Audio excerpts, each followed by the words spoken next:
October মাসে গাজায় স্থল অভিযান পরিচালনার পর থেকে ফিলিস্তিনি মুক্তিকামী যোদ্ধাদের ভয়াবহ প্রতিরোধের সামনে মাথা তুলে দাঁড়াতেই পারেনি মধ্যপ্রাচ্যের কাগুজে বাঘ ইসরায়েল। যুদ্ধের এই ৮ মাসে মাত্র একবার যুদ্ধবিরতি ও বন্দি বিনিময় সম্মত হয়েছে দখলদার রাষ্ট্রটি। তাও সেটি সম্ভব হয়েছে গাজায় গণহত্যা চালাতে এসে ইসরায়েলি সেনারা ফিলিস্তিনি যোদ্ধাদের হাতে ধরাশায়ী হবার কারণে। এই বছরের মে মাসের শেষ সপ্তাহ থেকে যুদ্ধবিরতির ব্যাপারে বেশ চাপ প্রয়োগ করে আসছিল যুক্তরাষ্ট্রের বাইডেন প্রশাসন। শর্ত সাপেক্ষে যুদ্ধবিরতির প্রস্তাব মানতে সম্মত হয়েছে হামাস, কিন্তু এখন পর্যন্ত এই প্রস্তাবে কোনো সাড়া দেয়নি মধ্যপ্রাচ্যের খলনায়ক নেতানিয়াহুর জায়নবাদী সরকার। উল্টো বুধবার দিনব্যাপী ফিলিস্তিন ও লেবানন জুড়ে সন্ত্রাসী হামলা চালিয়েছে দখলদার রাষ্ট্রটি। এর প্রতিক্রিয়ায় বুধবার গাজায় ইসরায়েলি সেনাদের ওপর একযোগে ভয়াবহ হামলা চালিয়েছে ফিলিস্তিনের স্বাধীনতাকামী সংগঠনগুলো। হামাসের সামরিক শাখা আল কাসাম ব্রিগেড বুধবার রাতে হামলার বিবরণ দিয়ে টেলিগ্রাম বার্তায় ৪টি বিবৃতি প্রকাশ করে। প্রথম বিবৃতিতে বলা হয়, কাসাম ব্রিগেডের যোদ্ধারা গাজার দক্ষিণের রাফা শহরে দুটি 105 মিলিমিটার ইয়াসিন রকেট শেল ব্যবহার করে দখলদার বাহিনীর দুটি অত্যাধুনিক মেরকাভা 4 ট্যাঙ্ক ধ্বংস করেছে।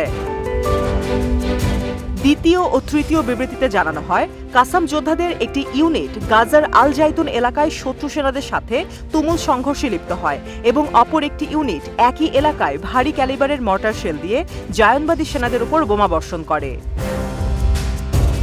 চতুর্থ হামলার বিবরণে হামাসের এই সামরিক শাখা উল্লেখ করে, তাদের যোদ্ধারা নেটজারিম অঞ্চলে 114 মিলিমিটার রকেট নিক্ষেপ করে দখলদার বাহিনীর হেডকোয়ার্টার উড়িয়ে দিয়েছে।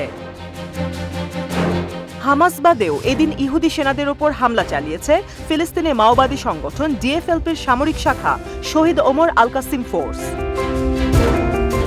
আল কাসিম ফোর্সের মুখপাত্র আবু খালেদ টেলিগ্রাম বার্তায় 2টি হামলার বিবরণ প্রকাশ করেন। প্রথম হামলার বর্ণনায় বলা হয়, মাওবাদী যোদ্ধারা রাফার সাবৌরা ক্যাম্পের আবু সাবের জংশনে ইহুদি সেনাবহনকারী একটি সামরিক যানকে লক্ষ্য করে বোমা বিস্ফোরণ ঘটায়। এতে বেশ কিছু জায়নবাদী সেনা নিহত ও আহত হয়। দ্বিতীয় হামলার বর্ণনায় উল্লেখ করা হয়, আল কাসিম ফোর্সের আর্টিলারি ডিভিশন ভারী মর্টার ব্যবহার করে দখলদার সেনা ও সামরিক যানের ওপর সফলভাবে ভয়াবহ বোমাবর্ষণ করে।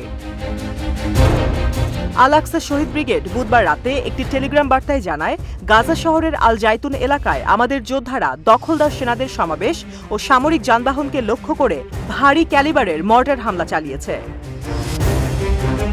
প্যালেস্টিনিয়ান ইসলামিক জিহাদের সামরিক শাখা আল কুদস ব্রিগেড বুধবার দুপুরে একটি টেলিগ্রাম বার্তায় জানায়, রাফার আসসালাম মসজিদের কাছে শত্রু সমাবেশ ও সামরিক যানকে লক্ষ্য করে 60 ক্যালিবারের মর্টার শেল দিয়ে বোমাবর্ষণ করে।